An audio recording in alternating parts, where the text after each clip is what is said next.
Ya Allah. Terus bagaimana hubungan dengan anak saya yang sekolah di pesantren? Ini mau nanya sudah bersuci atau berwudu, Terima kasih kemudian Bapak. bersuci wudhunya batal. Wudhunya batal. Bismillahirrahmanirrahim. Assalamualaikum warahmatullahi wabarakatuh. Alhamdulillahirabbil alamin wassalatu wassalamu ala khatamil anbiya'i wal mursalin nabiyyina Muhammadin wa ala alihi wa sahbihi ajma'in. Amma ba'd. Pemirsa dan pendengar Fatwa TV dimanapun Anda berada, tiada suatu ucapan yang pantas keluar dari lisan kita sebagai seorang hamba, melainkan ucapan rasa syukur kita kepada Allah Subhanahu wa Ta'ala atas segala rahmat, nikmat, dan karunia-Nya, memberikan kita kesempatan untuk kembali berjumpa pada malam hari ini dalam rangkaian acara Fatwa TV Live Interaktif, Keimanan, Doa, dan Zikir bersama guru kita Al-Ustadz Dr. Muhammad Nur Ihsan MA Hafidhahullah Ta'ala, yang dimana beliau merupakan anggota dari Dewan Fatwa Perhimpunan Al-Irsyad. Salawat serta salam kita haturkan kepada Nabi yang mulia alaihi salatu wassalam, kepada keluarganya, para sahabatnya, dan kita sebagai umatnya, semoga kelak mendapatkan syafaatnya di hari kiamat nanti. Amin ya rabbal alamin. Pemirsa dan pendengar Fatwa TV dimanapun Anda berada, kurang lebih selama 1 jam ke depan kita akan belajar bersama, dan kami mengajak Anda untuk bisa bertanya secara langsung kepada Ustadz pada malam hari ini melalui layanan telepon kami di nomor 0331 544 6087, atau Anda juga bisa menelpon kami via WhatsApp melalui nomor 0821 7000 6087. Atau Anda juga bisa menyampaikan pertanyaan Anda melalui website kami di www.dewanfatwa.com atau di www.fatwatv.id. Dan Alhamdulillah telah hadir membersamai kita di studio Fatwa TV Jember Al-Ustadz Dr. Muhammad Nur Ihsan. Kita sapa beliau terlebih dahulu. Assalamualaikum Ustadz. Waalaikumsalam warahmatullahi wabarakatuh. Masya Allah. Bagaimana kabar antum hari ini Ustadz? Alhamdulillah, ya sehat walafiat. Semoga antum juga dan juga para pemirsa kaum muslimin di mana saja berada dalam keadaan sehat walafiat. Nah. Sudah siap untuk menyapa para pemirsa tentunya Ustadz pada malam hari ini? Ya, berkat kemudahan dan pertolongan Allah insyaallah kita siapkan. Baik, Masya Allah. Barakallahu fiik. Wa iyyakum Ustaz. Baik pemirsa dan pendengar Fatwa TV dimanapun Anda berada, Alhamdulillah Ustadz dalam keadaan sehat dan siap menyapa para pemirsa dan juga menjawab pertanyaan yang masuk dari pemirsa sekalian pada malam hari ini. Baik pemirsa dan pendengar Fatwa TV dimanapun Anda berada, kami juga turut menyapa para siaran radio RTVC yang turut merilai program kami pada malam hari ini, diantaranya Radio Binbas Yogyakarta, Radio Sahabat Tegal, Radio MDFM Probolinggo, Radio Hang FM Batam, Radio Amuba Pangkal Pinang, Radio Sago FM Sumatera Barat, Radio Gema FM Bontang, Radio Tuah FM Riau, Radio Mas FM Seragen. Kami ucapkan ahlan wa sahlan wa barakallahu fikum. Baik pemirsa dan pendengar Fatwa TV dimanapun Anda berada, seperti biasa mengawali live interaktif kita pada malam hari ini, marilah kita simak nasihat membuka dari Ustadz guna mengawali acara kita pada malam hari ini. Oleh karenanya kepada Ustadz kami persilahkan. Nah. Bismillahirrahmanirrahim. Assalamualaikum warahmatullahi wabarakatuh. Alhamdulillah wassalatu wassalamu ala rasulillah wa alihi wa sahbihi wa man walah wa la hawla wa la quwata illa billah. Amma ba'd. Para pemirsa kaum muslimin dan muslimat rahimakumullah. Banyak sekali buah manis dari keimanan di dunia dan akhirat. Di antara buah manis dari keimanan adalah pertolongan dari Allah Subhanahu wa Ta'ala. Allah Subhanahu wa Ta'ala akan menolong hambanya. Allah Subhanahu wa Ta'ala akan menyelamatkan hambanya yang memiliki keimanan, yang merealisasikan iman dalam kehidupan mereka, terutama tatkala mereka dalam keadaan senang, dalam keadaan lapang, dalam keadaan mendapatkan nikmat dan kemudahan. Sehingga di waktu kesulitan, di waktu mereka menghadapi berbagai problem dalam kehidupan ini, atau hal-hal yang ancaman yang akan membinasakan mereka, maka tatkala itu Allah Subhanahu wa taala akan senantiasa bersama hambanya, menolong mereka, membela mereka, menyelamatkan mereka. Qala subhanahu, inna Allah yudafi'u 'anil ladzina amanu. Sesungguhnya Allah akan membela, sesungguhnya Allah akan menolong, akan menyelamatkan orang-orang yang beriman. Dan ini adalah janji Allah Subhanahu wa taala yang Allah akan berikan kepada orang-orang yang beriman, sehingga dalam kondisi sesulit apapun yang mereka jalani dalam hidup ini, niscaya akan ada jalan keluar dan solusi dalam menghadapi problematika kehidupan. Sebagai contoh, Nabi Yunus alaihi salam, dan kita mengetahui kisah Nabi Yunus tatkala beliau meninggalkan kaumnya. Ya. Tapi ternyata Allah Subhanahu wa taala memantau kondisi seperti itu, tidak membiarkan beliau. Ya. Dan kisahnya kita mengetahui bagaimana beliau ikut berlayar dalam satu kapal, ternyata terjadi undian dan sebagian penumpang harus keluar. Ya. Jika tidak demikian akan terjadi mungkin kapal akan karam, kapalnya akan tenggelam. Ya. Sehingga Allah telah mentakdirkan bahwa beliau yang undian tersebut keluar dengan nama beliau. Terpaksa beliau harus dikeluarkan. Begitu beliau dikeluarkan, tidak ada daratan di sana, hanya lautan. Maka kita mendapatkan kisahnya bagaimana ikan paus atau ikan hiu menelan beliau. Dan dalam perut ikan, dalam kegelapan, dan di dalam kedalaman, di kedalaman laut yang begitu dalam, kegelapan yang berlapis-lapis. Ya, menurut logika dan akal kita tentu tidak akan selamat, tidak akan ditemui, tidak akan selamat. Tapi tentunya keputusan Allah bertentangan dengan logika kita, karena beliau adalah seorang nabi yang di waktu beliau berdakwah menyampaikan kebenaran, beliau yang selalu bertasbih, beliau mentauhidkan Allah Subhanahu wa taala, beliau orang yang beriman, maka Allah selamatkan beliau. Beliau selalu ingat kepada Allah. Wa nada fil dhulumat. Ya. Wa nada fil dhulumat. Yunus menyeru, memohon kepada Allah, menyeru Allah dalam kegelapan-kegelapan. Ya, 3 lapis, 3 kegelapan. Kegelapan kedalaman laut, kegelapan di malam hari, kegelapan di dalam perut ikan. Dan beliau orang yang bertauhid dan beriman, sehingga dalam kondisi seperti itu beliau menjadikan tauhid sebagai wasilah yang paling utama. Alla ilaha illa anta subhanak inni kuntu minadh dhalimin. Tiada ilah yang berhak diibadahi kecuali Engkau ya Allah, dan sesungguhnya aku telah menzalimi diriku sendiri. Apa jawaban Allah? Apa balasan Allah? Fastajabna lahu. Kami kabulkan doanya.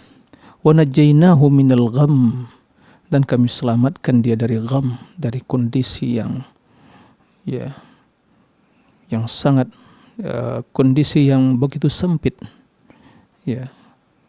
kondisi yang yang sangat berbahaya, kegalauan, ketakutan, kebimbangan, semua hal itu dirasakan oleh beliau. Wa kadzalika nunjil mu'minin, demikianlah kami menyelamatkan orang yang beriman. Allah tidak menyebutkan dalam ayat ini wa kadzalika nunji Yunus, begitulah kami menyelamatkan Yunus, tidak. Tapi Allah katakan wa kadzalika nunjil mu'minin, demikianlah kami menyelamatkan orang yang beriman. Artinya bila seorang yang beriman dan selalu bertauhid kepada Allah, begitu menghadapi kesulitan, menghadapi cobaan seberat apapun cobaan tersebut, sebesar apapun kesulitan tersebut, maka pasti ada jalan keluar karena Allah yang selalu bersamanya. Maka mari introspeksi diri kita dan juga introspeksi keimanan kita. Sudahkah iman kita sesuai dengan apa yang diharapkan oleh Allah? Jika masih kurang, hendaklah kita berusaha untuk meningkatkan dan menyempurnakannya.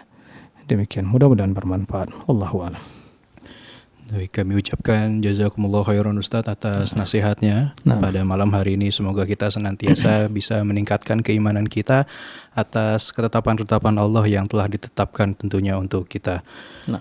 Baik pemirsa dan pendengar Fatwa TV dimanapun Anda berada, kami mengingatkan bahwasannya kami mengajak Anda untuk bisa bertanya secara langsung kepada Ustadz pada malam hari ini melalui layanan telepon kami via WhatsApp di nomor 0821 706087. Dan Alhamdulillah Ustadz, sudah ada penelpon yang sudah masuk pada malam hari ini. Penelpon pertama dari Bapak Saleh Haji di Bengkulu. Kita sapa terlebih dahulu. Fatwa TV, Assalamualaikum. Waalaikumsalam warahmatullahi wabarakatuh. Baik, silakan Bapak, satu pertanyaan untuk Ustadz. Ya, baik. Assalamualaikum warahmatullahi wabarakatuh, Ustadz. Waalaikumsalam warahmatullahi wabarakatuh. Di dalam Al-Quran banyak disebut, Ustadz, Iya, Pak. bahwa surga itu bagi orang-orang yang bertakwa. Jadi Allah mengkaitkan di dalam Al-Quran orang bertakwa dengan surga gitu, Ustadz. Iya. Ya, jadi penting sekali nampaknya tentang bertakwa ini, Ustadz. Nah, Pertanyaan adalah, Ustadz, apa takwa itu, Ustadz? Apa orang yang bertakwa itu yang dimasukkan dalam Al-Quran? Ya. Kemudian bagaimana kiat-kiatnya agar kita bisa menjadi orang bertakwa seperti yang disebutkan dalam Al-Quran tersebut? nah. Itu, Ustadz. Jazakumul khair. Assalamualaikum warahmatullahi wabarakatuh. Waalaikumsalam warahmatullahi wabarakatuh. Ya. Ya, terima kasih kepada Pak Saleh Haji ya di Bengkulu. Barakallahu fiik atas pertanyaannya. Pertanyaan yang bagus sekali ya. Ya, bila kita membaca Al-Quran, kita mendapatkan ya pesan-pesan takwa. Bahkan ya sering ya dalam Al-Quran atau banyak dalam ayat Al-Quran digabungkan antara keimanan dan takwa ya. Hal ini menjelaskan tentang kedudukan takwa dan surga jadikan bagi orang bertakwa. Nah, yang menjadi pertanyaan, apa hakikat ketakwaan dan bagaimana ya kriteria orang yang bertakwa? Lalu bagaimana kiat-kiat untuk mewujudkan ketakwaan? Ya, ketakwaan merupakan wasiat Allah Subhanahu wa taala bagi umat yang terdahulu dan bagi kita umat Nabi Muhammad sallallahu alaihi wasallam. Wa laqad wasaina alladziina utul kitaba min qablikum wa iyyakum an ittaqullah. Kami telah mewasiatkan kepada umat-umat sebelum kalian dan kepada kalian wahai umat Nabi Muhammad untuk bertakwa kepada Allah. Ya alladzina amanu taqullah. Ya, banyak sekali bagaimana balasan orang bertakwa dimudahkan oleh Allah dan di akhirat tentunya surga. Naam. Kadzalika jaza demikianlah balasan bagi orang bertakwa. Innal muttaqina fi jannatin na'im. Naam. Innal muttaqina fi jannati wa uyun. Banyak sekali. Naam. Nah, apa itu hakikat takwa? Takwa hakikatnya adalah melaksanakan perintah Allah ya berdasarkan aturan Allah. Takwa itu adalah melaksanakan perintah Allah berdasarkan aturan Allah dan mengharapkan pahala di sisi Allah. Ini poin yang pertama. Poin yang kedua, meninggalkan larangan-larangan Allah, larangan-larangan agama berdasarkan ya tuntunan Allah karena takut kepada azab Allah. Itulah hakikat takwa. Laksanakan perintah tapi landasannya apa? Bukan sesuai dengan selera kita atau sesuai dengan tradisi dan kebudayaan kita. Ya. Sesuai dengan keinginan kita. Tidak. Melaksanakan perintah Allah landasannya jelas. Al-Quran, hadis, berarti kita harus berilmu. Landasannya ilmu. Nah, tatkala kita melakukan apa yang kita inginkan, apa yang kita harapkan, ya tidak lain kecuali pahala di sisi Allah Subhanahu wa taala. Sebaliknya, meninggalkan kejahatan, hal-hal yang diharamkan oleh Allah juga berdasarkan ilmu, bukan ikut-ikutan. Kita yakin bahwa itu sesuatu yang diharamkan, kita tinggalkan. Kenapa ditinggalkan? Ya karena takut kepada Allah, takut kepada azab dan murka Allah. Itulah hakikat takwa. Nah, itulah hakikat takwa. Nah, lalu bagaimana mewujudkan hal itu? Mewujudkan takwa, ya pertama tentunya ya dengan memohon pertolongan pada Allah Subhanahu wa taala. Atau sebelum hal itu, ya kita harus belajar. Ya, mempelajari apa itu ketakwaan. Dalam ungkapan sebagian para ulama, kaifa yattaqi man la ya'rifu madza yattaqi. Bagaimana seorang akan bertakwa? Dia tidak mengetahui apa yang harus dia lakukan atau yang ditinggalkan. Maka poin yang pertama harus belajar perintah Allah. Belajar tentang larangan-larangan Allah, perintah dilaksanakan, larangan ditinggalkan. Ya, ini. Yang kedua, setelah kita mengetahui hal itu, ya memohon pertolongan kepada Allah. Karena sekuat apapun kita, secerdas apapun kita, ya, maka kita sangat lemah. Bila tidak diberikan pertolongan oleh Allah Azza wa Jal, tidak mampu kita melakukan apa yang ingin dilakukan, yang ingin dikerjakan, dan meninggalkan apa yang ingin ditinggalkan. Oleh karena itu, penting bagi kita untuk ya menghayati makna ucapan dalam surat ya Al-Fatihah yang merupakan rukun dalam solat. Iyyaka na'budu wa iyyaka nasta'in. Iyyaka na'bud, tidak akan mungkin kita bisa beribadah kecuali dengan iyyaka nasta'in. Mohon pertolongan pada Allah Subhanahu wa taala. Dan ini pula yang diwasiatkan oleh Rasul kepada Mu'adz, wahai Mu'adz, jangan lupa engkau mengucapkan, jangan meninggalkan bacaan setiap solat atau selesai solat di penghujung solatmu, Allahumma a'inni ala dzikrika wa syukrika wa husni ibadatik. Ya Allah, berikan pertolongan kepadaku untuk berzikir, untuk mensyukuri nikmat-Mu dan melakukan ibadah. Kemudian yang selanjutnya adalah kita membutuhkan teman yang baik, sahabat yang baik, ya, lingkungan yang baik. Karena dengan demikian kita akan termotivasi untuk melakukan kebaikan.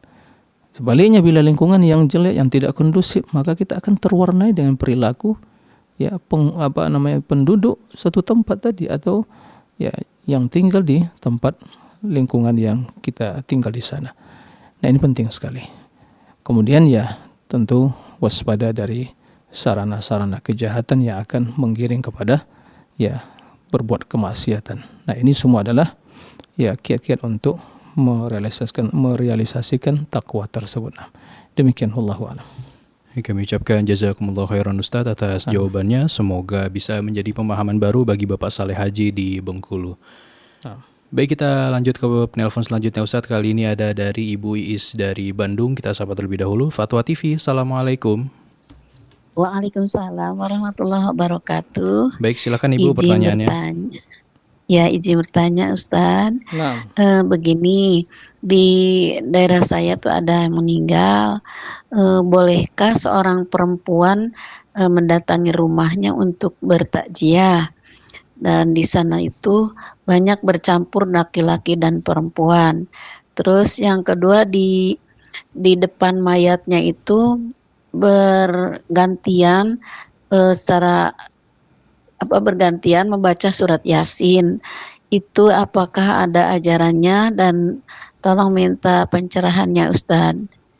Syukran, jazakallah khairan. Assalamualaikum warahmatullahi wabarakatuh. Waalaikumsalam warahmatullahi wabarakatuh. Ya.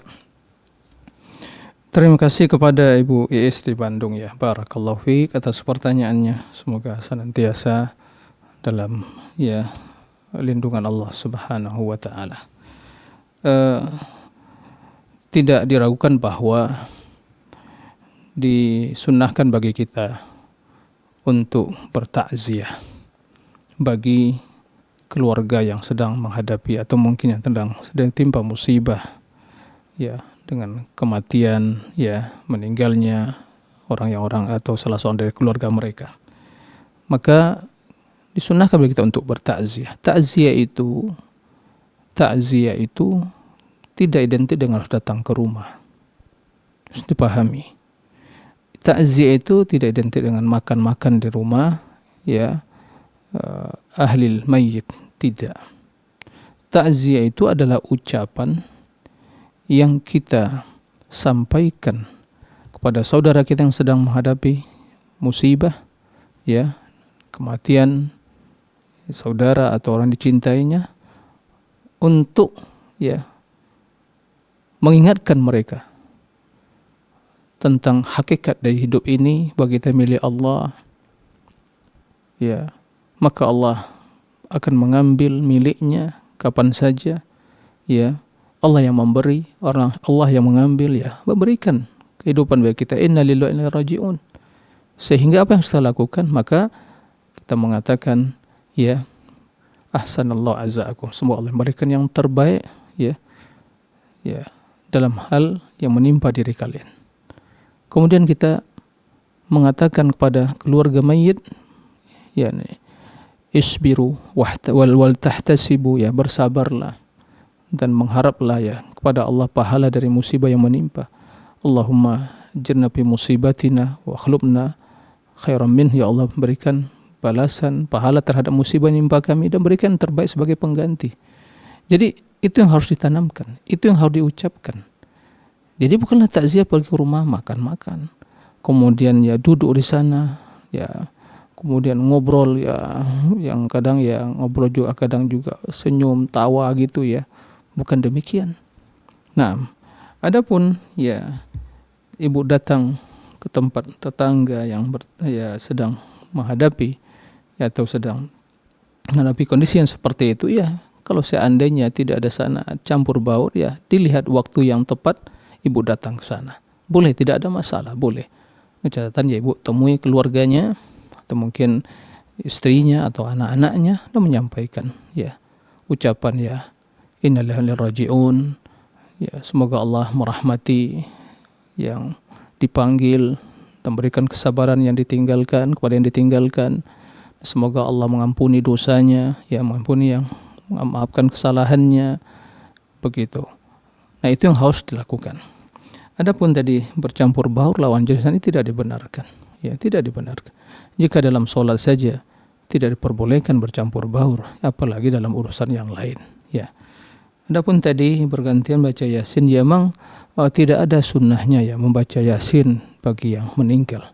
Karena hadis yang digunakan tentang baca Yasin bagi yang telah meninggal, dihadiahkan pahalanya, itu hadisnya lemah. Tidak bisa dijadikan sebagai dalil. Iqra'u ala mautakum Yasin, bacalah surah Yasin bagi orang-orang yang telah meninggal, itu hadisnya lemah, tidak bisa dijadikan dalil untuk membenarkan perbuatan yang seperti itu. Yang harus dilakukan adalah mendoakan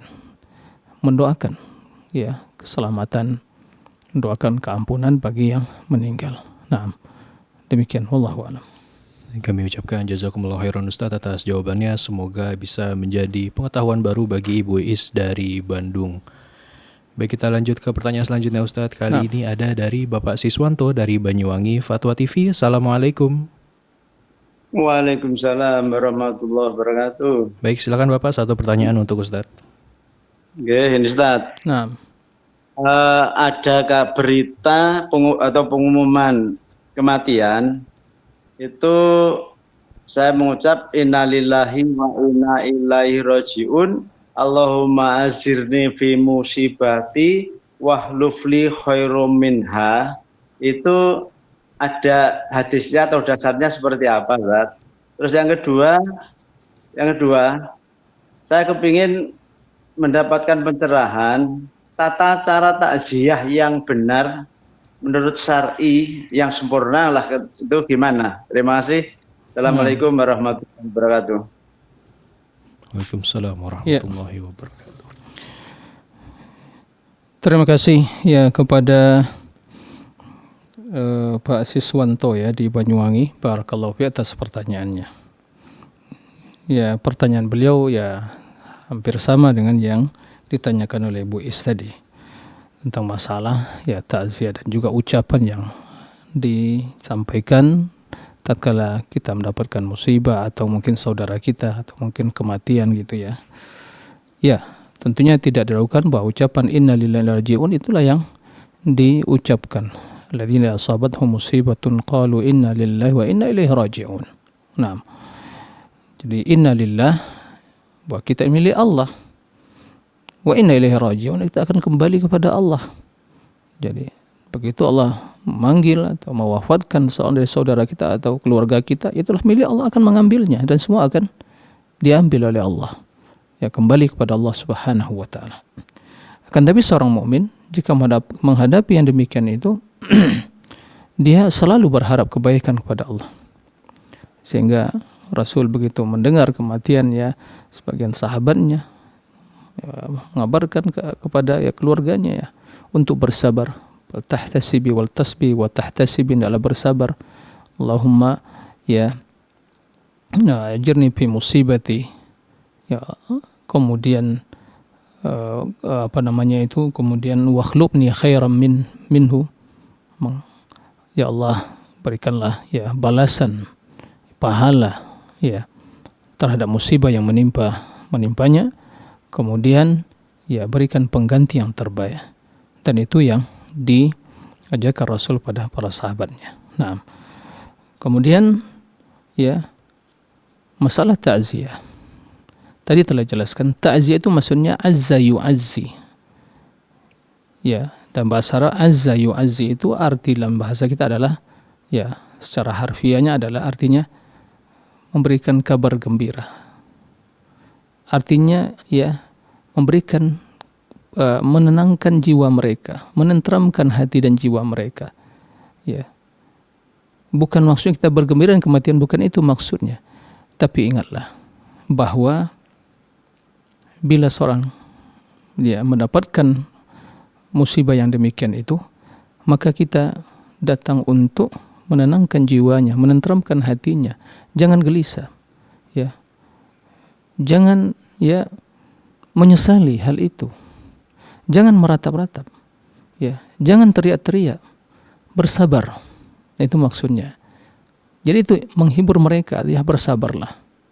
Mereka sedang bersedih, tapi kita bagian menghiburnya, tapi mengandung antara doa dan mengingatkan mereka kepada takdir Allah. Ya, inna lillahi wa inna ilaihi raji'un. Ya.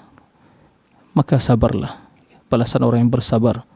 Mereka mengucapkan inna lillahi wa inna ilaihi raji'un. Kemudian ya mendoakan ya.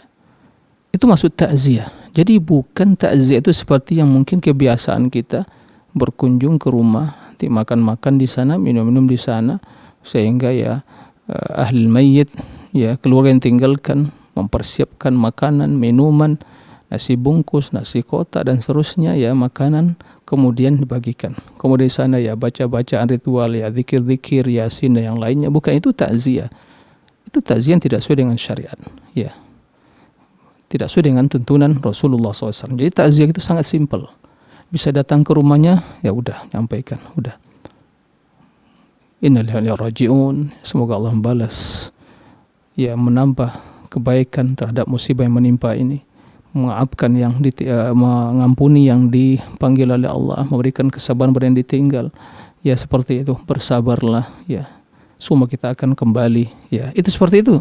Itu namanya ta'ziyah. Nah, tidak bisa ketemu langsung, bisa dengan telepon bisa. Atau begitu mungkin ketemu waktu sholat jamaah di masjid, begitu keluar masjid atau sebelum mungkin masuk ketemu, ya kita ucapkan. Itu namanya ta'ziyah, seperti itu. Nah, wallahu a'lam. Jazakumullah khairan Ustaz atas jawabannya. Semoga bisa menjadi pemahaman baru bagi Bapak Siswanto dari Banyuwangi. Kita lanjut ke penelpon selanjutnya pada malam hari ini Ustaz. Kali ini ada Ibu Miss Reni dari Lampung, Fatwa TV. Assalamualaikum. Waalaikumsalam warahmatullahi wabarakatuh. Baik, silakan Ibu pertanyaannya untuk Ustaz. Assalamualaikum Ustaz. Waalaikumsalam warahmatullahi wabarakatuh. Begini ya Ustaz, saya mau bertanya tentang zikir. Nah, kemarin itu kan saya mendengarkan zikir itu sehabis sholat maghrib dan sehabis sholat zuhur. Sehabis sholat maghrib dan juga sehabis sholat subuh. Itu yang begini. La ilaha illallah wahdahu la syarikalah lahul mulku wa lahul hamdu yuhyi wa yumit la yamutu biyadihikal khair. Itu katanya kalau dibaca setelah maghrib itu Allah akan mengirimkan malaikat yang bersenjata untuk menjaganya gitu ya Ustaz. Terus itu termasuk zikir pagi petang apa zikir habis sholat ya Ustaz? Kemudian zikir setelah maghrib itu kan saya biasanya itu subhanallah itu 33. Kemudian alhamdulillah itu 33. Terus Allahu Akbar itu 33 itu. Tapi kemarin itu saya mendengarkan tausiah itu 10 gitu Ustadz. Itu mana yang benar ya? Saya kok jadi bingung. Nah, itu aja Ustadz, mohon tausiahnya. Jazakallahu khair. Assalamualaikum warahmatullahi wabarakatuh. Waalaikumsalam warahmatullahi wabarakatuh. Ya. Terima kasih ya kepada Ibu Misreni di Lampung, barakallahu fiik. Tentang masalah zikir setelah maghrib atau setelah subuh tadi. Sebutkan tadi kalimat tahlil la ilaha wahdahu la syarika la lahul mulku wa yuhyi wa yumiitu. Nah, tadi sampai ujungnya kurang ya, saya hafal tadi. Tapi tidak diragukan bahwa selesai solat memang ada tahlilnya ya. 3 tahlil ya. La ilaha wahdahu la syarika la lahul mulku alhamdu wa ala kulli syai'in qadir. La haula wa la quwwata illa billah ilallah wa la na'budu illa iyyah lahun ni'matu wa lahul fadlu wa thana'ul hasan la ilaha illallah mukhlishina lahuddin na'am walau karihal kafirun. Jadi itu ada ya hadis yang seperti itu. Adapun tadi yang disebutkan ada tambahan tadi setelah yuhyi wa yumit, kemudian ya ada pahalanya bahwa akan datang malaikat untuk menjaga dengan senjata, wallahu a'lam. Tapi yang jelas di antara zikir di pagi dan petang hari mengucapkan la ilaha illallah wahdahu la syarikalah lahul mulku wal hamdu wa ala kulli syai'in qadir itu 100 kali. Ya. Barang siapa mengucapkan hal itu maka tidak ada pada hari tersebut seorang yang lebih utama dari dia dalam ya meraih kebaikan seperti kecuali orang yang juga melakukan dengan ucapan yang sama sebanyak jumlah yang sama. Nah, seperti itu. Ini perlu nanti mungkin saya cross check lagi apakah ada redaksi yang seperti disampaikan Bu Mas Reni tadi. Nah, kemudian tentang masalah zikir setelah sholat tadi ya yang biasa ini yang mayoritas kita lakukan ya yang biasa dilakukan ya 33 tasbih, 33 tahmid, 33 ya apalagi itu takbir, kemudian lengkapi dengan la ilaha wahdahu la syarika la lahul mulku wa ala kulli syai'in qadir. Nah, itu yang sering kita ucapkan. Ya. Lalu bagaimana dengan 10? Yang ada dalam sebagai riwayat. Jadi zikir setelah sholat itu dengan baca tasbih tadi itu ada riwayat yang juga Rasul mengucapkan 10. Tapi yang banyak yang yang banyak dilakukan adalah ya 33 tadi. 33 tasbih, 33 tahmid, 33 takbir. Nah, jadi betul ada riwayatnya yang mengatakan bahwa Rasul juga dalam sebagian kondisi dan keadaan beliau tasbih 10 kali, tahmid 10 kali, kemudian ya takbir 10 kali. Seperti itu. Jadi tidak ada masalah kalau mungkin sesekali mengucapkan mungkin waktu mungkin agak mepet begitu ya diucapkan 10-10 tidak ada masalah. Tapi tentunya semakin banyak ya tentu lebih utama karena ada batas ya jumlah zikir di selesai salat yang lebih banyak itu 33. Nah, demikian wallahu alam. Kami ucapkan jazakumullah khairan Ustaz atas jawabannya, semoga bisa menambah pengetahuan baru bagi Ibu Misreni dari Lampung. Baik, kita lanjut ke penelpon selanjutnya Ustaz. Kali ini ada dari Bapak Ali dari Medan. Kita sapa Fatwa TV. Assalamualaikum. Waalaikumsalam warahmatullahi wabarakatuh. Baik, silakan Bapak, satu pertanyaan untuk Ustaz. Assalamualaikum Ustaz. Waalaikumsalam warahmatullahi wabarakatuh. Ini mau bertanya Ustaz.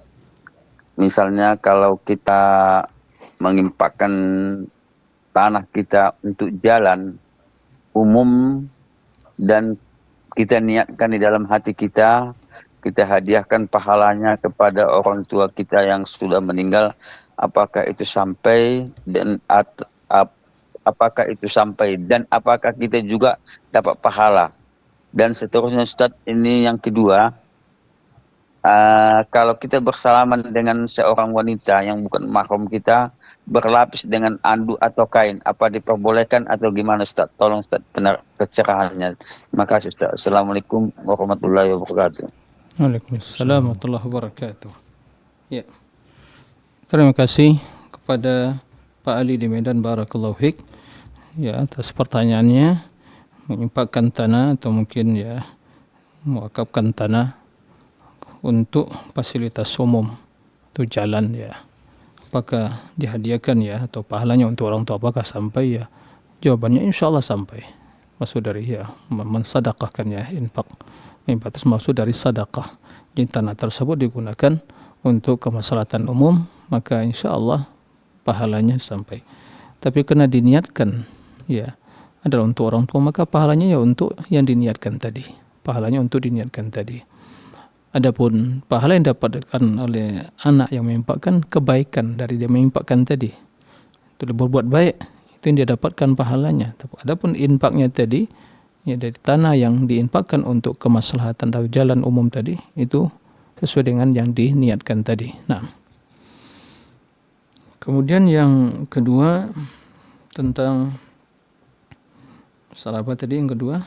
Tentang apakah diperbolehkan salaman dengan wanita yang bukan mahram namun dilapiskan dengan handuk ataupun kain ketika bersalamannya, Ustaz. Ya. Ya, dalam hal ini tentu juga tidak diperbolehkan. Ya, tidak diperbolehkan. Rasul tidak melakukan hal itu, Rasul melarang.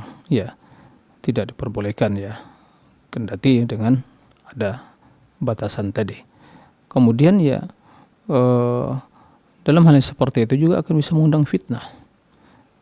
Jadi dalam hal ini ya makanya ya ditinggalkan hal yang seperti itu, ya, karena yang demikian itu ya tidak dilakukan oleh Rasul SAW, ya, baik itu secara langsung atau bersalaman dengan batas tadi, ya, maka ditinggalkan.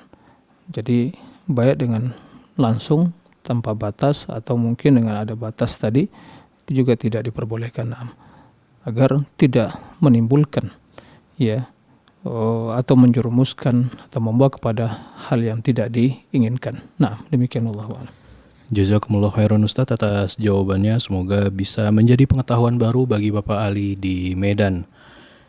Baik Ustaz, sambil menunggu penelpon selanjutnya, kita beralih ke pertanyaan yang sudah masuk melalui website kami, Ustaz. Nah. Ada dari Bapak Suryo Dwi Purnomo dari Batu, Jawa Timur. Nah. Bagaimana menyikapi orang-orang di lingkungan tempat tinggal kita yang masih sering melakukan kegiatan bid'ah? Terkadang mereka menganggap bahwa kita Wahabi, padahal mereka tidak mengetahui sebenarnya apa itu Wahabi.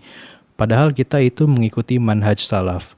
Mohon penjelasannya, jazakumullahu khairan. Ya, terima kasih atas pertanyaannya. Yang pertama, janganlah kita ya selalu mudah terprovokasi ya dengan berbagai istilah-istilah yang muncul, karena juga tidak ada manfaatnya. Istilah Wahabi lah atau yang istilah semacam-macam, ya, apa manfaatnya? Nah, jadi janganlah kita terprovokasi dengan istilah yang seperti itu.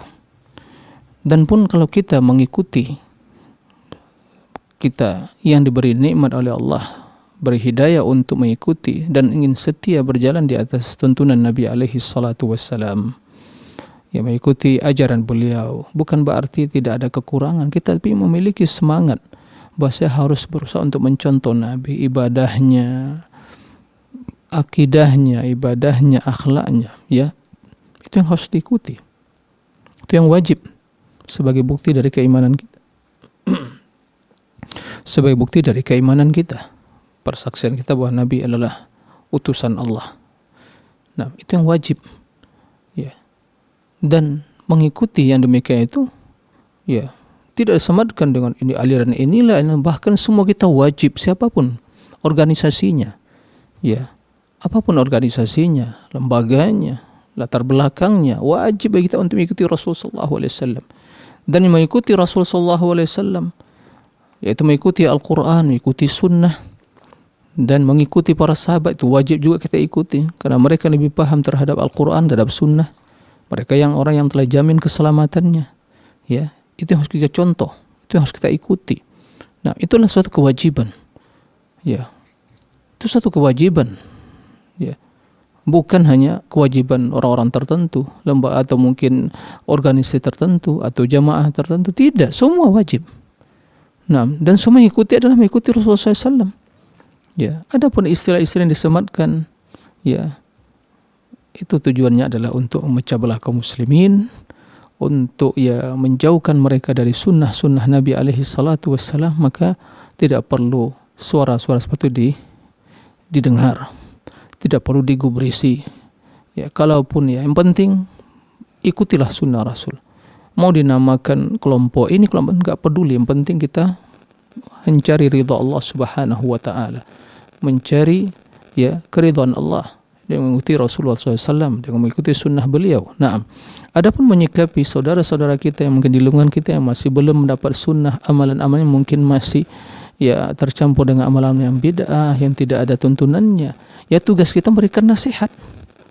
Memberikan nasihat. Kalau dia mendengar, alhamdulillah, mendoakan agar mereka mendapatkan hidayah. Seandainya tidak mendapatkan hidayah, belum menerima, ya tugas kita telah selesai. Artinya tugas kita menyampaikan, dan tidak bosan-bosan menyampaikan, nasihati, ya, mendoakan. Ya. Kalau mereka menuduh kita begini begitu, ya tidak perlu digubrisi. Karena tuduhan mereka tidak akan merubah status kita, dan pujian manusia juga tidak akan merubah status kita. Kita beramal karena Allah. Kita ingin selamat. Tuh nanti juga begitu kita meninggal, dia tidak akan masuk kubur menemani kita. Sekarang kalau seandainya ada seorang yang menuding kita mengamalkan sunnah, kemudian kita harus ikuti mereka, apakah? Tanyakan kepada mereka, kalau saya mati nanti apakah Anda ikut bersama saya masuk kubur? Tanyakan. Bisa membantu saya menjawab pertanyaan mungkar wa nakir? Bisa nanti menolong saya di yaumul hisab? Ya, nggak bisa kan? Semua akan berlepas diri. Anak akan berlepas diri, orang tua akan berlepas diri, semua nggak bisa. Ustaz akan berlepas diri, kiai, guru, semua akan berlepas diri, nggak ada. Ya, mereka yang menyesatkan, yang kita tersesat, atau orang-orang yang mungkin disesatkan oleh sebagian di dunia oleh orang-orang yang punya kepentingan, ya, mengajak kepada kelompok tertentu, dia di akhirat kelak nanti akan berlepas diri. Semua akan berlepas diri. Maka seperti itu terjadi, ya di dunia ini harus dipastikan kita betul-betul selamat berjalan dengan sunnah Nabi SAW. Jadi pesan saya kepada diri dan kita semua, jika kita alhamdulillah telah mendapatkan hidayah, tidak perlu juga membangga-banggakan saya harus ini salafi ini dan harus ini, dan tidak mesti, karena bukan itu yang dituntut. Yang dituntut bagaimana kita betul-betul ya mengamalkan Islam ini sesuai dengan apa yang diperintahkan Allah dan Rasulnya. Ya, bila itu dilakukan, ya itulah ahli sunnah wal jamaah, itulah pengikut salafus saleh. Nah, itulah pengikut, dan itu wajib kita ikuti. Ya, wajib. Jika ingin selamat. Tapi kalau ingin celaka, ya tidak ada urusan kita. Yang ingin selamat, itu jalannya. Karena jalan selamat hanya satu. Kata Rasulullah SAW, taraktukum alal bayda lailuha kanahari la yazighu anha illa halik. Aku tinggalkan kalian di atas jalan yang bersih, lurus, ya, terang benderang. Lurus jalannya. Enggak ada yang menyimpang di jalan terus kecuali celaka. Itulah jalan Rasul dan para sahabatnya. Itulah hakikat dari Ahlussunnah wal Jamaah. Itulah hakikat dari mengikuti jalannya para salafus saleh, sahabat tabi'in, atba'ut tabi'in.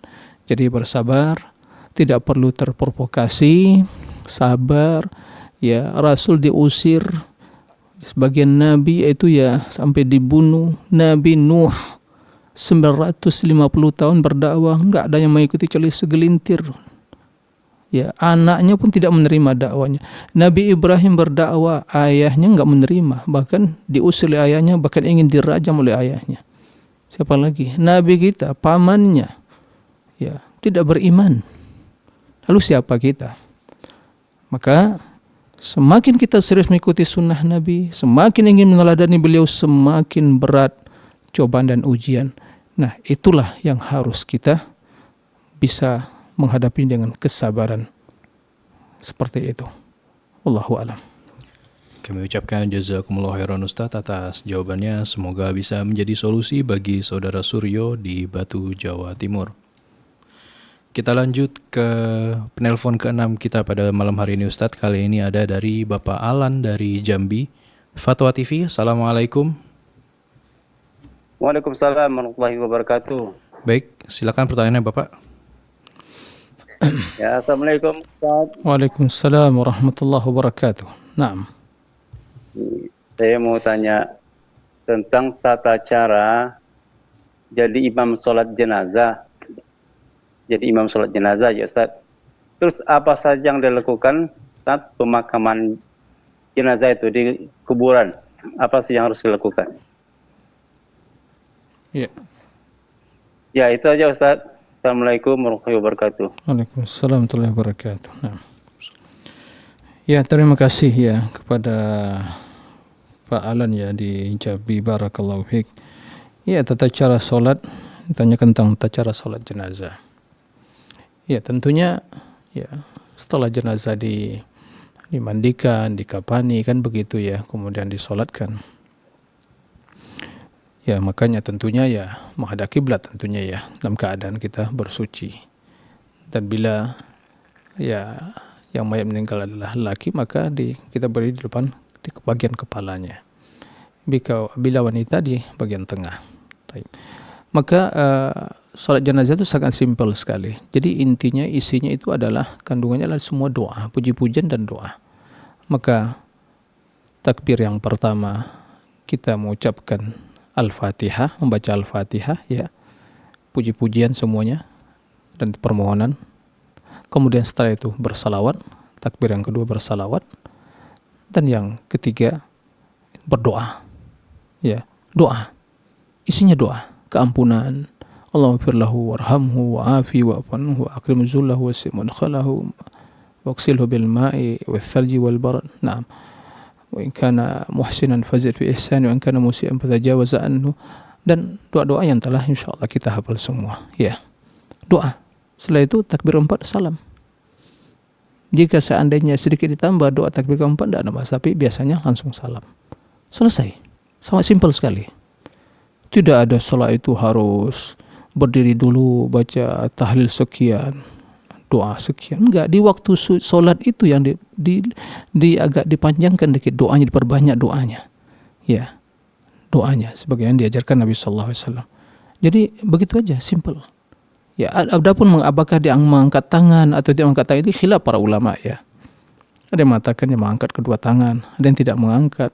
Ya, salam juga apakah ke kiri kanan atau hanya ke kanan saja, itu juga khilaf dalam masalah fiqhiyah. Insyaallah itu hal yang tidak terlampau prinsip. Ya, karena sebagian ulama mengatakan ya harus salam kiri kanan, ada yang mengatakan cukup hanya ke kanan saja. Ada yang mengatakan mengangkat tangan keduanya, ya angkat tangan seperti pertama. Ya, atau tidak ya hanya pertama saja mengangkat tangan, takbir pertama, kemudian setelah itu selanjutnya cukup takbir tidak angkat tangan. Itu khilaf para ulama, khilaf fiqhiyah. Tapi intinya seperti yang disampaikan tadi sangat simpel sekali. Ya. Kemudian tentunya ya di dalam berdoa tadi diharapkan betul-betul khusyuk dan berharap kepada Allah. Ya, bagaimana saudara kita yang disolatin tadi adalah diampuni dosanya oleh Allah Subhanahu wa taala, dan dipastikan yang ikut solat diharapkan ada orang-orang bertauhid, jangan sampai ada orang-orang yang berbuat kesyirikan. Ya. Karena itu sangat berbahaya. Nah, itulah mungkin ya secara ringkas ya tentang pelaksanaan sholat jenazah tadi. Adapun tadi yang dilakukan di pemakaman atau kuburan ya sebagaimana yang telah dimaklumi, begitu telah dikuburkan ya tidak ada diazankan ya. Kita melihat di sebagian masyarakat begitu kuburkan sebelum ditutup ya diazankan dulu. Enggak ada. Azan itu untuk sholat, bukan untuk orang yang mati. Ya. Azan itu adalah untuk sholat, bukan untuk orang yang telah mati. Panggilan untuk sholat. Dan ini jelaskan oleh para ulama, sampai pun ulama Syafi'iyah di kalangan mutaakhir menyebutkan mengazankan orang yang sedang dikebumikan atau mayit di kuburannya itu termasuk perbuatan bid'ah. Enggak ada contohnya, enggak ada sunnahnya. Jadi azan bukan untuk orang yang meninggal, tapi untuk orang yang hidup, untuk memanggil hadir sholat berjamaah. Bukan azan. Kemudian ya setelah dikebumikan, nah maka sejenak berdoa, masing-masing berdoa untuk ya ketetapan saudara kita yang telah dikebumikan tadi, karena dia akan ditanya mungkar wa nakir. Nabi mengatakan begitu setelah mengebumikan salah seorang dari para sahabat, beliau mengatakan ya bahwa fa'inhul an yus'al fas'alu li akhikum tsabat. Memohonlah ketetapan, keteguhan, ketetapan jawaban terhadap saudara kalian. Fa innahul an yus'al, kan ditanya. Nah, begitu.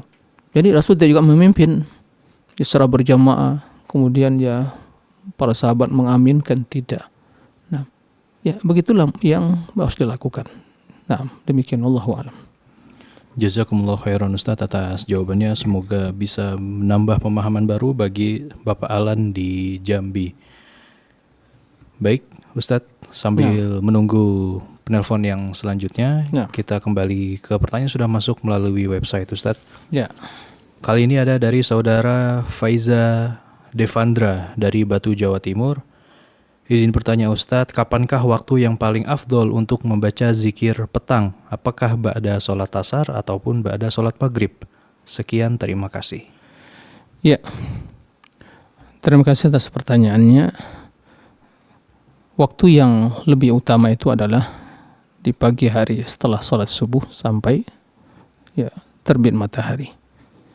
Kemudian di waktu sorenya adalah setelah sholat asar sampai terbenam matahari.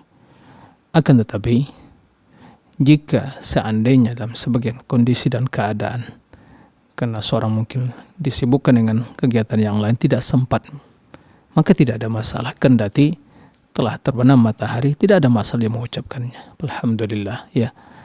Jadi, dijelaskan oleh para ulama, ya, wa tasbih sabbihu bukratan wa asila, ya, itu adalah ya asyiyau wa apa namanya itu dia bukratan wa asila, ya, itu maksudnya ya pagi dan di petang hari. Jelaskan oleh para ulama, waktunya adalah setelah salat subuh sampai terbit matahari. Di sore harinya setelah salat asar sampai terbenam matahari. Kemudian jelaskan bahwa bila seandainya dalam sebagian kondisi dan keadaan tidak sempat, maka tidak ada masalah diucapkan kendati setelah terbit matahari atau setelah terbenam matahari. Yang penting jangan sampai kita meninggalkan zikir pagi petang tersebut. Nah, demikian, wallahu a'lam. Jazakumullah khairan Ustaz atas jawabannya. Semoga bisa menambah pemahaman baru bagi saudara Faiza Devandra di Batu. Baik, kita lanjut ke pertanyaan selanjutnya Ustadz. Kali ini ada dari saudara Budi Mastuti dari Jawa Timur. Apakah kita bisa panjatkan semua doa di dalam sholat setelah tasyahud akhir atau hanya doa-doa tertentu saja? Dan ketika kita berdoa itu jari telunjuk masih berisyarat atau berhenti atau diturunkan? Jazakumullahu khairan. Ya, di dalam sholat, waktu-waktu yang terbaik dalam berdoa itu adalah waktu sujud dan penghujung sholat. Itu waktu yang terbaik. Maka Nabi SAW ya memerintahkan kita untuk banyak berdoa di waktu sujud. Wafi sujud fa'akthiru minad doa. Di waktu sujud banyaklah berdoa. Karena itulah posisi kita yang paling dekat kepada Allah di waktu kita sujud. Dan begitu juga di penghujung sholat sebelum salam. Jelaskan oleh para ulama, kenapa itu menjadi waktu yang utama, tempat yang utama. Karena sesungguhnya dari awal kita sholat takbiratul ihram, membaca Al-Fatihah, membaca ayat, kemudian ruku, tasbih, kemudian bangkit ruku juga memuji Allah, kemudian setelah itu sujud, tasbih juga subhana rabbiyal a'la, bangkit lagi ya berdoa, ya, kemudian begitu, bangkit lagi baca ayat Al-Fatihah, begitu seterusnya sampai ya tahiyat, puji-pujian, salawat, ya. Dan ini adalah posisi di mana kita telah bertasbih, memuji Allah, kemudian bersalawat. Nah, sehingga kata para ulama, sungguh sangat tepat sekali setelah memuji Allah dan bersalawat kepada Nabi adalah kita mengikut sertakan, memanjatkan doa-doa yang terbaik. Ya. Maka di antara doa yang diajarkan berlindung dari 4 perkara. Allahumma inni a'udzubika min adzabi jahannam, min adzabil qabr, min fitnatil mahya wal mamat, wa min syarri fitnatil masiihid dajjal. Begitu juga doa Allahumma a'inni ala dzikrika wa syukrika husni ibadatik. Begitu juga mengucapkan doa ya Allahumma qini adzabak yauma tab'atsu ibadak. Begitu juga Allahumma inni zalamtu nafsi dzulman katsira wa la yaghfiru dzunuba illa anta faghfir li maghfiratan min indi warhamni innaka antal ghafurur rahim. Allahumma ighfir li ma qaddamtu wa ma akhartu wa ma asrartu wa ma a'lantu wa ma anta a'lamu bihi minni antal muqaddim wa antal muakhir la ilaha illa ant. Itu di antara zikir yang dibuatkan Nabi SAW dibaca. Jika ditambah dengan yang lain, kita menghafal doa yang lain silakan. Tapi tentunya di waktu kita sholat berjamaah, ya kita harus ikuti imam. Begitu imam telah salam, ya ikut salam. Jangan lagi memperpanjang sampai setengah jam masih berdoa, enggak. Karena imam diikuti, ya begitu dia melakukan dari rangkaian-rangkaian sholat tadi. Adapun jika sholat sendirian, silakan memperpanjang di waktu sujudnya, di waktu ya rukuknya. Nah, demikian Allahu a'lam. Kami ucapkan jazakumullah khairan Ustaz atas jawabannya, dan pertanyaan dari saudara Budi tadi adalah pertanyaan terakhir kita pada malam hari ini Ustaz. Kami ucapkan jazakumullah khairan kepada Ustaz yang telah membersamai kita pada malam hari ini. Semoga Allah senantiasa menjaga Ustaz dan keluarga dan senantiasa memberkahi ilmu yang telah diajarkan kepada kami pada malam hari ini. Baik pemirsa dan pendengar Fatwa TV dimanapun Anda berada, kami mengajak Anda untuk bahu-membahu untuk mendukung program dakwah Fatwa TV dengan cara menyalurkan harta terbaik Anda melalui nomor rekening yang Anda lihat di layar kaca Anda. Kami mengucapkan jazakumullah khairan kepada para donatur yang telah mensupport dakwah kami. Semoga Allah senantiasa membalas apa yang telah Anda keluarkan. Dan jangan lupa saksikan program live interaktif Fatwa TV mulai dari hari Senin hingga hari Jumat, yang dimana jadwalnya telah bisa Anda lihat di layar kaca Anda. Kami ucapkan jazakumullah khairan wa barakallahu fikum. Pemirsa dan pendengar Fatwa TV dimanapun Anda berada, telah berakhir pula kegiatan live interaktif keimanan, doa, dan zikir pada malam hari ini bersama guru kita Al-Ustaz Dr. Muhammad Nur Ihsan M. Hafidhahullah Ta'ala. Saya mewakili kru yang bertugas dari studio Fatwa TV Jember. Mohon maaf apabila banyak kesalahan pada malam hari ini. Kita akhiri dengan membaca doa kafaratul majelis. Subhanakallahumma wa bihamdika asyhadu an la ilaha illa anta astaghfiruka wa atubu ilaik. Saya selaku membawa acara pamit undur diri. Terima kasih dan sampai jumpa lagi di live interaktif selanjutnya. Wassalamualaikum warahmatullahi wabarakatuh. Ya Allah, terus bagaimana hubungan dengan anak saya yang sekolah pesantren? Ini mau nanya. Sudah bersuci atau Terima kasih kemudian Bapak. bersentuhan dengan suami, wudhunya